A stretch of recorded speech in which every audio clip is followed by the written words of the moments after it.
오늘 본문은 나만 장군의 병 고침 받은 이야기입니다. 이 시간에 은혜라는 관점에서 오늘 본문인 나만 장군의 이야기를 한번 살펴보고자 합니다. 나만은 하나님을 알지 못했습니다. 하나님의 이름조차 알지 못했습니다. 근데 오늘 본문 1절 보니까 하나님은 나만 장군과 함께하여 아람을 구원하였다라고 기록되어져 있습니다. 여호와께서 전에 그에게 아람을 구원하게 하셨습니다. 세 번역은요, 주님께서 그를 시켜 시리아의 구원을 베풀어 주신 일이 있었다. 공동 번역은 야훼께서 나아만을 들어 쓰시어 시리아의 승기를 안겨 주었다라고 기록하고 있습니다. 하나님께서는 나아만을 들어 쓰셔서 아람에게 승리를 안겨 주었습니다. 어떤 전쟁에서 승리를 안겨 주었는지 역사적으로는 입증되지는 어렵지만 오늘 본문 전후를 살펴보면 이스라엘 전쟁과도 포함되어져 있는 전쟁에서 승리를 안겨 주었던 것 같습니다. 아무튼 하나님께서는 나만 장군을 통해 아람에게 승리를 안겨 주었고 구원을 베풀어 주었다라고 성경 우리에게 말씀하고 있습니다. 이는 나중에 나아만이 하나님을 믿고 섬기게 되었다라는 이 극적인 사실을 강조하기 위해 마치 밑밥을 깔아놓은 구절처럼 느껴진다는 거예요.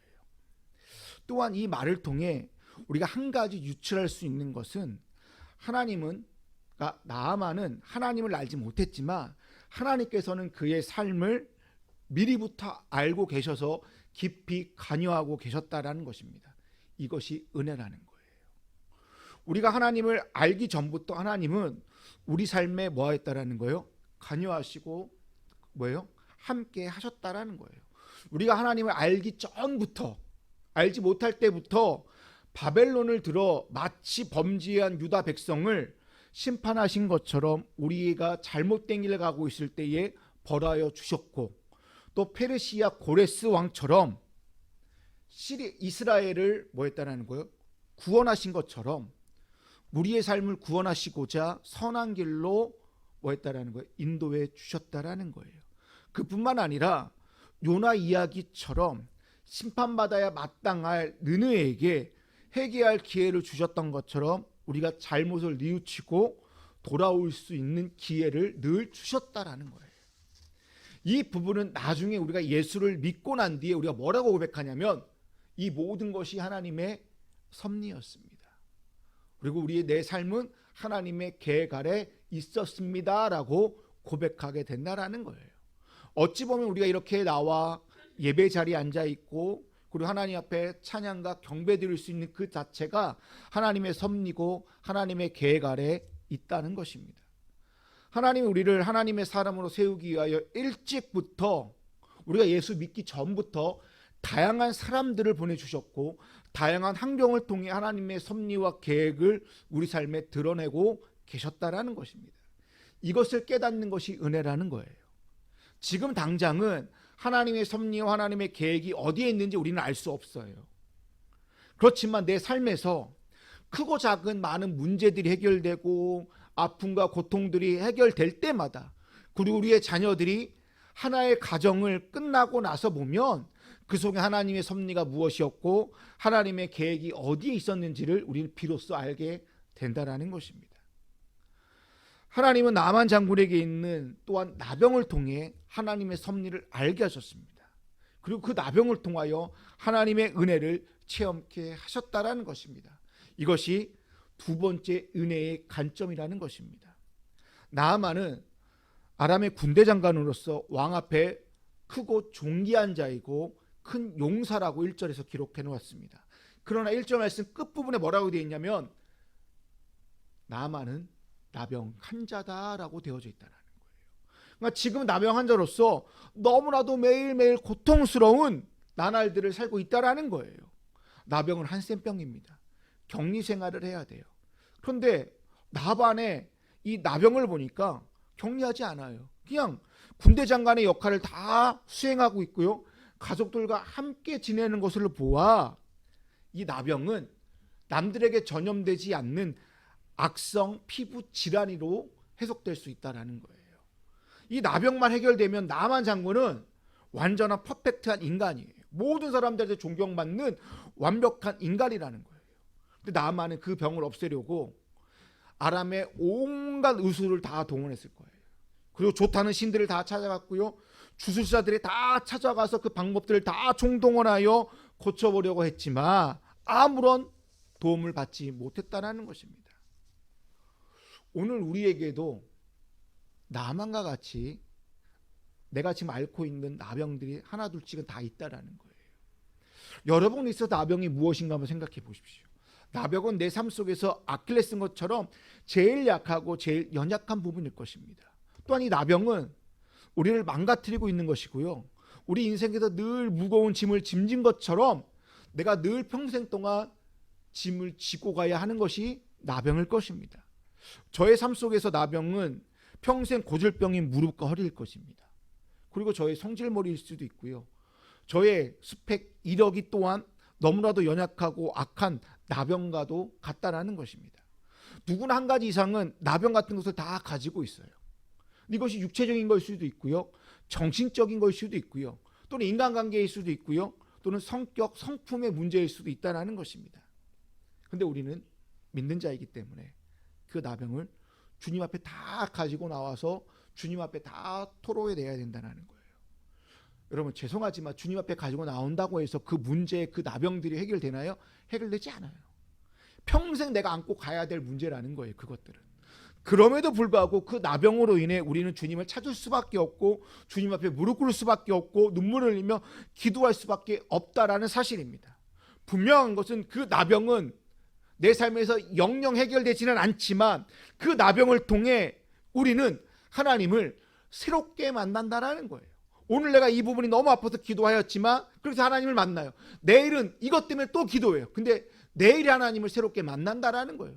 내가 나에게 주어진 이 나병 같은 이 질병, 나에게 이 트라우마 또는 상처, 아킬레스건은 해결되지 않지만 하나님 앞에 나와서 기도하면 기도할수록 하나님을 내가 새롭게 만나는 뭐예요? 도구, 계기가 된다는 것입니다.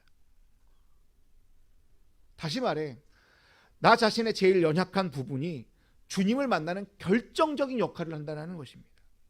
사도 바울은 자신에게 나병 같은 가시가 있다라고 얘기를 해요. 그래서 3번이나 기도했대요. 하나님이 그것을 들어주지 않았다라고 얘기하면서 이렇게 고백해요. 내 은혜가 내게 족하다. 내 능력은 약한 데서 온전하게 되었다라고 고백하면서 이렇게 고백합니다. 내 약함이 곧 강함이라고 고백하였다라는 거예요. 히질이라는 그 가수가 부른 가시라는 찬양이 있습니다. 4집에 나온 찬양인데요. 가사가 너무나 은혜롭습니다. 어느 날 내 삶 속에 가시가 돋아났네.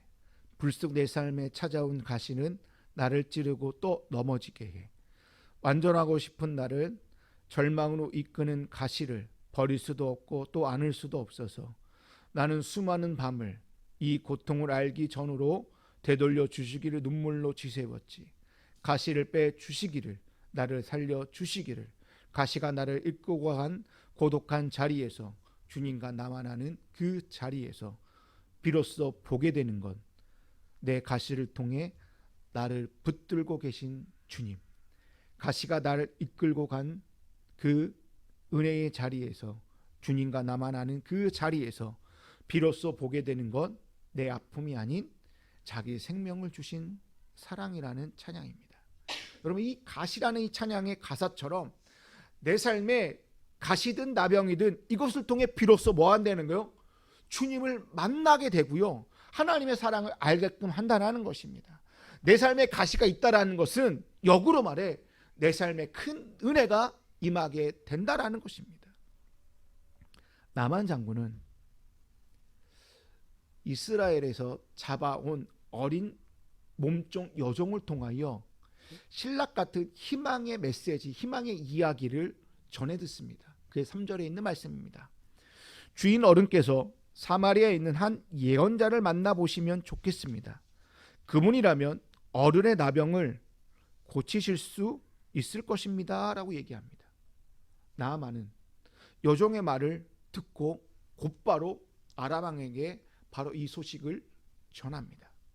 사회적으로 가장 나른 계층에 있는 그 몸종의 말이 최고위층인 최고 권력자인 왕에까지 신속하게 전달되는 그 장면을 통해 우리가 알 수 있는 것이 무엇이냐면 아람 나라에서는 이 나병, 나만의 병을 고칠 수 없다라는 사실이에요.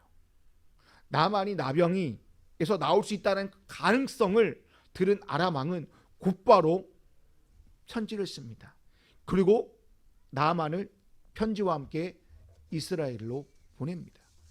이때 나만은 치료미 명목으로 은 10달란트와 금 6,000개와 의복 10벌이라는 죄송해요. 발음이 안 되네. 의복 10벌이라는 엄청난 예물을 준비했습니다. 금 10달란트는 340kg래요. 그리고 금 6,000개는 68kg라고 합니다. 68kg. 오늘 시세로 제가 한번 따져봤어요. 금요일 시세입니다. 금요일 시세로 따져보니까 은이 약 5억 원어치예요. 금은요 약 70억이 넘는 돈입니다. 은과 금만 합쳐도 75억 원이 넘는 돈이에요. 엄청난 돈이죠. 그리고 10벌의 옷은 기성품이 아니에요. 은과 금으로 상징적인 무늬와 장식을 일일이 최고의 장인들이 수놓아 만든 최고급 원단으로 만든 수제복이라는 겁니다. 나만 이렇게 엄청난 걸 준비하여 만약 엘리사에게 주었다면 제가 지금까지 말한 하나님의 섭리가 어떻고 하나님의 계획하심이 어떻고 하나님의 은혜가 어떻다고 말하는 것, 그것은 다 물거품이 되고 만다는 것입니다. 하나님은 나아만에게 은혜를 베푸신 것에 대해 어떠한 청구서도 그에게 동전 하나도 요구하지 않았다라는 거예요. 그게 은혜라는 거예요. 은혜는 값없이 받는 사랑이라는 거예요. 당연히 은혜는 돈으로 살 수 있는 것이 아닙니다. 내가 돈으로 획득할 수 있는 것도 아니에요. 돈으로 얻을 수 있다면 은혜는 더 이상 은혜가 아닐 것입니다. 하나님의 은혜는 누구에게나 똑같이 거저 주어진다는 거예요. 하나님은 금이나 은이 필요 없는 분이세요. 왜? 하나님은 금과 은을 만드신 분인데 그에게 금과 은을 바친다고 한들 하나님의 창조자 하나님의 마음이 움직이겠습니까? 전혀 움직이지 않는다는 것입니다. 여러분, 수천 년 전에 나아만 시대 때의 은혜나 예수 그리스도의 시대 때나 사도 바울의 시대나 지금 현 우리가 살고 있는 그 시대의 은혜의 원리는 다 똑같아요. 은혜의 원리는 성경에 나와 있는 모든 원리는 다 똑같습니다. 우리가 구원받은 것, 우리가 은혜 받은 것은 하나님의 값없이 준 은혜라는 거예요. 거저받았다라는 거예요. 거기에 우리가 대가를 치는 게 없다라는 거예요. 그 구원과 은혜는 모든 사람에게 동일하게 적용된다라는 거예요. 이방인이든 유대인은 할 것 없이 나아만은 이방인이잖아요. 그 이방인, 원수의 나라인 그 사람에게까지도 동일하게 하나님의 은혜와 구원이 전해졌다라는 것입니다. 그렇기 때문에 사도 바울은 그 구원과 은혜에 대하여 뭐라고 얘기하냐면 하나님의 선물이라고 얘기하면서 그 선물이기 때문에 자랑하지 말라라고 얘기한다는 거예요. 이러한 은혜의 관점에서 한번 오늘 본문 한번 보실까요?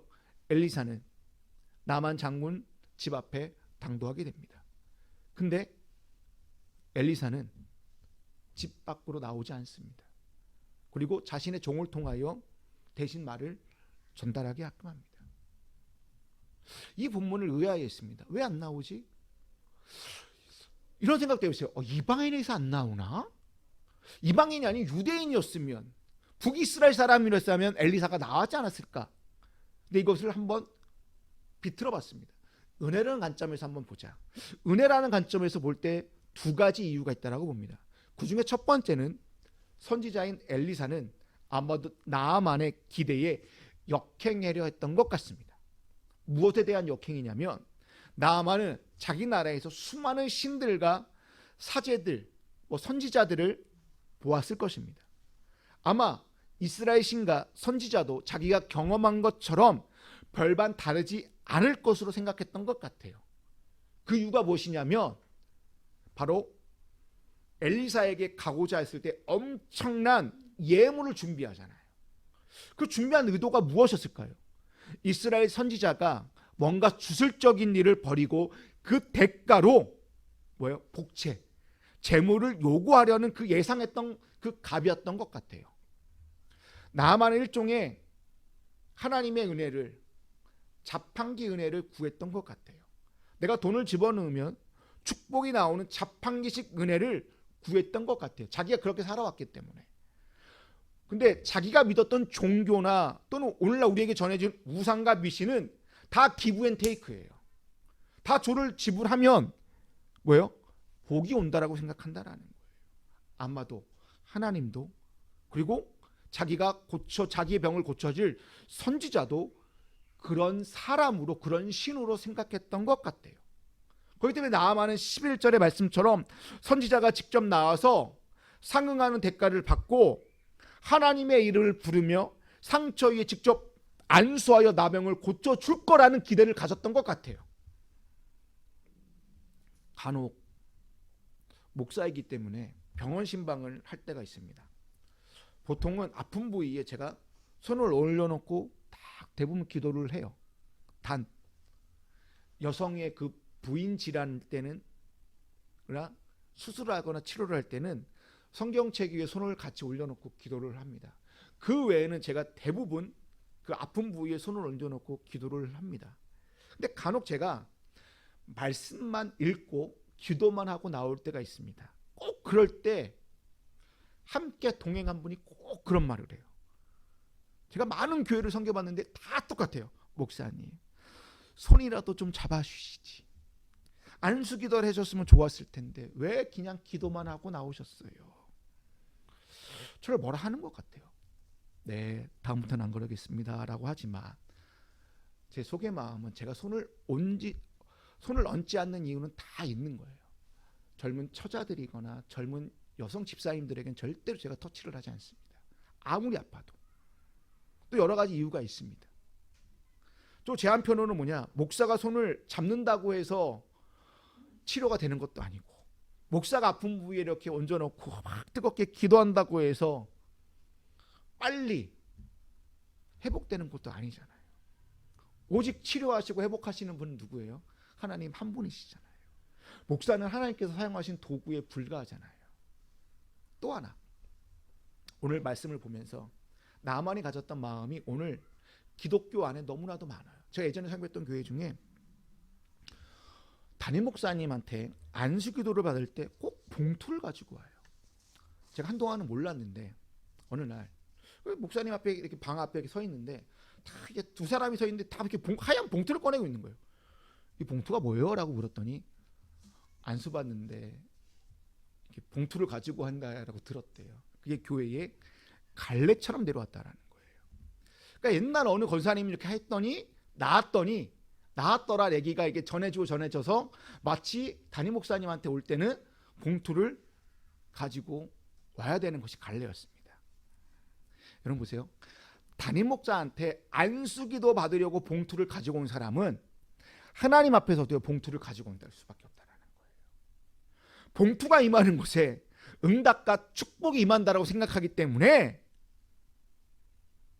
하나님과 목사를요, 주술적인 행위를 하는 신과 사역자로 본다라는 거예요. 그렇기 때문에 복체의 개념으로 가지고 온다라는 거예요.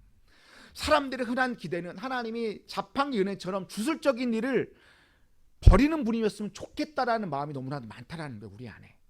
우리가 정확히 주술 공식을 가지고 하나님을 마음대로 움직일 수 있으면 얼마나 편리할까요? 그러나 하나님은 자신의 절대적인 주권과 영광을 다른 것에 비교되거나 나누는 일이 절대로 없다는 거예요. 하나님은 어떠한 이유에서도 자기가 미시적인 숭배의 대상이 되는 것을 몹시 싫어합니다. 내가 미신적인 요소가 있거나 하나님을 그러한 주술적인 대상으로 삼고서 뭔가를 바라는 마음으로 비난하는 그러한 숭배의 대상으로 여기는 그러한 종교적 행위를 너무나도 싫어한다는 거예요.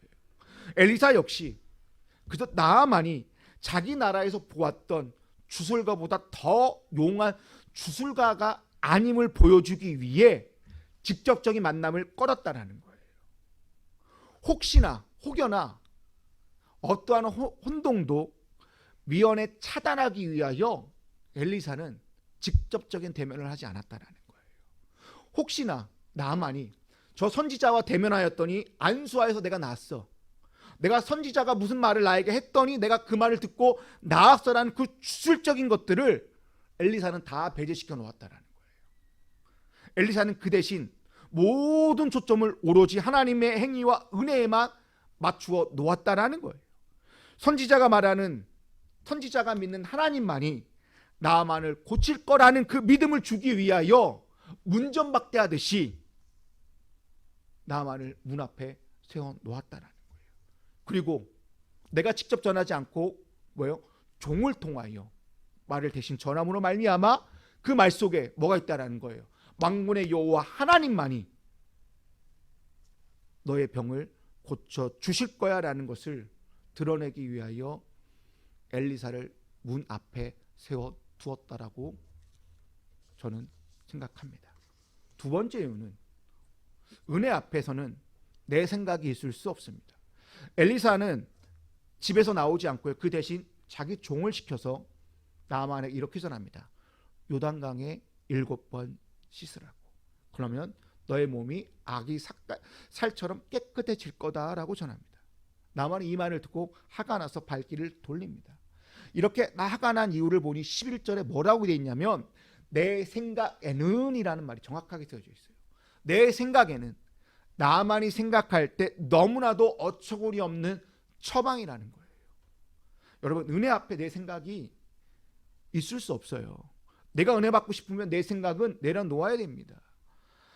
아람에 있는 아마나와 바르발강은 헐몬산에 깨끗한 눈이 녹아 흘러내리기 때문에 차가운 강물이 아주 깨끗한 차가운 물이에요.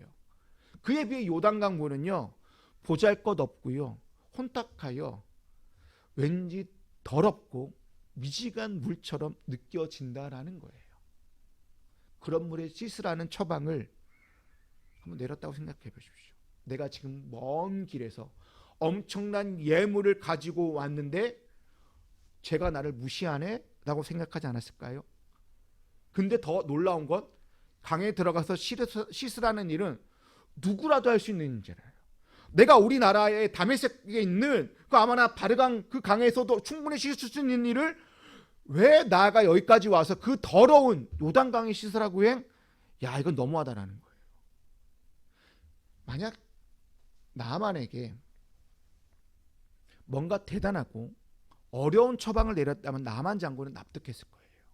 만약 본국에 가서 지금 가지고 온 은금보다 2배를 가지고 오십시오. 그럼 내가 고쳐주겠습니다. 아니면 40일 동안 금식 기도를 하고 오십시오. 그럼 내가 고쳐주겠습니다. 하나님의 산 호렙산에 올라가서 3일 동안 기도하고 오십시오라고 그럼 내가 안수하여 고쳐주겠습니다라고 했을 거예요. 그러면 네 하고 수긍했을 거예요. 나아만은 지금 엘리사 앞에서 뭔가 대단한 도전을 받았거나 엄두가 나지 않는 일들을 하라고 했으면은 나아만은 오히려 화를 내지 않고 기쁜 마음으로 자기의 병을 고치겠다는 그 마음으로 열심히 했을 거예요. 아마 이런 과제를 수행한 뒤에 나아만은 내가 했다라는 거예요. 내가 뭔가를 해서 정당한 값을 치렀기 때문에 내가 병 고침을 받았다라는 이야기를 하지 않았을까요? 여기서의 문제는 은혜 앞에서 자기가 뭔가 했다라는 그 성취, 내 생각은 있을 수 없다라는 것입니다. 은혜 앞에서 자신이 한 것들을 말하고 자신의 업적과 성과를 말하는 것은 일종의 성취감이 자기 몸에 뿜뿜 배어 있어서 잘난뽕이 가득한 공로주의에서 비롯되었다는 거예요. 여러분, 또한 은혜는 이성과 상식으로 통하지 않습니다. 근데 은혜 앞에 내 생각을 말한다라는 거, 내 생각에는 이라는 말은 합리적인 뭔가가 있어야 된다는 것이죠. 그 합리적인 것이 뭔데요? 이성과 상식으로 내가 납득이 돼야 된다는 것이죠. 그러면 우리가 신앙에 있어서 이성과 상식, 합리성 반드시 필요합니다. 이성도 있어야 되고요, 상식도 있어야 되고 합리성도 반드시 신앙은 생활에서는 반드시 필요합니다. 하나님과 나 사이에 필요하지 않아요. 이것들은 나와 너라는 사람들 관계 속에서 신앙의 그 삶을 이성과 상식과 합리성을 가지고 다른 사람들과 마주하기 위해서 이성과 상식과 합리성을 필요하다라는 것입니다. 근데 그것을 가지고 내 생각이 어떻고 나의 상식과 나의 이성과 그 합리성을 내세운다면 나는 은혜 받을 자격이 없다라는 것입니다. 은혜는 우리의 상식을 뛰어넘습니다. 우리의 생각을 뛰어넘는 것이기 때문에 모든 사람에게 다 동일하게 거저 주어지는 거라는 거예요. 내가 잘났느냐 몰랐느냐, 내가 많이 배웠느냐 못 배웠느냐, 이거 아무것도 중요하지 않아요. 세상은 그걸로 가지고 줄을 세우기 때문에 구분을 해놓지만 하나님 앞에서는 다 동일한 잣대예요. 다 인간이면 된다라는 것입니다. 우리가 그 하나님의 은혜를 체험하기 위해서는 마땅히 해야 될 것 딱 하나입니다. 내 생각을 버리고 나 자신을 낮추고 자신의 무능을 깨달아야 한다는 것입니다. 나만처럼 자기 생각에 사로잡혀 있으면 자기 자신을 낮출 준비가 되어 있지 않는 것이기 때문에 은혜 받을 자격이 없다라는 것입니다. 그 은혜와 먼 이야기가 됩니다. 하지만 우리의 생각이 얼마나 연약한지를 알 때 비로소 하나님을 볼 수 있다는 것입니다. 하나님을 볼 때 하나님의 능력이 내 삶의 구원으로 은혜로 나타나게 된다는 것입니다. 엘리사는 자기의 사환, 자기의 종을 통하여 나만에게 요단강물에 7번 씻으라는 어처구니 없는 처방을 내렸습니다. 나만이 어처구니 없는 처방을 듣고 마지못해 요단강에 7번 씻을 때의 치유의 역사가 일어나는 것입니다. 근데 성경은요, 이보다 더 어처구니 없는 처방을 우리에게 주었다는 것입니다. 십자가요. 십자가에 처형된 어떠한 사람을 의지하고 믿으라고 얘기를 해요. 저 십자가에 처형됐던 사람을 의지하고 믿으면 새로운 삶이 주어질 것이고 제 용서와 죽음에서 부활로 영원한 생명을 얻을 수 있을 거라는 어처구니 없는 처방을 우리에게 주고 있다는 것입니다. 이런 주장이야말로 어떠한 것보다도 어이없고 어처구니 없는 말이지 않을까요? 이 어처구니 없는 처방은 우리에게 언제나 늘 믿음을 요구하고 있다는 것입니다. 이 처방은 언제나 어리석고 믿을 수 없고 불가능해 보여요. 그런데 확실한 것은 우리가 어리석은 이 처방을 그냥 믿기만 하면 하나님의 능력이 내 삶에 나타난다라는 거예요. 나만에게도 그렇고 오늘 우리에게도 그렇게 동일하게 나타난다라는 것입니다. 성경은 오늘 우리에게 나만에게 준 어처구니 없는 처방을 오늘 우리에게도 똑같이 제시하고 있다라는 것입니다. 지금 당장 요단강에 몸을 7번 씻으라는 어처구니 없는 처방을 우리에게 말씀하고 있다는 것입니다. 이 말씀 앞에 우리는 내 생각을 가지고 내가 받은 은혜를 생각하시고 내 위치, 내 경험, 내 성취한 것들을 가지고 판단할 때 은혜는 다 사라지고 만다는 것입니다. 여러분, 내 생각, 내 위치, 내 경험, 내 성취는 다 필요 없습니다. 그냥 요단 강물에 빨리 뛰어 들어가는 것이 은혜 받는 지름길이라는 것입니다. 우리에게 필요한 것은 어처구니 없는 처방이 어처구니 없냐 있냐를 따지기 논하기 전에 행동하는 믿음이 먼저 있어야 된다는 것입니다. 우리 삶에 행동하는 믿음이 있을 때에 하나님 우리에게 치유의 역사와 회복의 역사와 생명의 역사를 허락해 주실 줄로 믿습니다. 이것을 오늘 저와 여러분에게 허락해 주셨다는 것입니다. 그렇다면 이제 우리는 행동하는 믿음을 가지고 하나님의 놀라운 값없는 은혜를 받는 저와 여러분이 다 되시기를 주님의 이름으로 축원드립니다.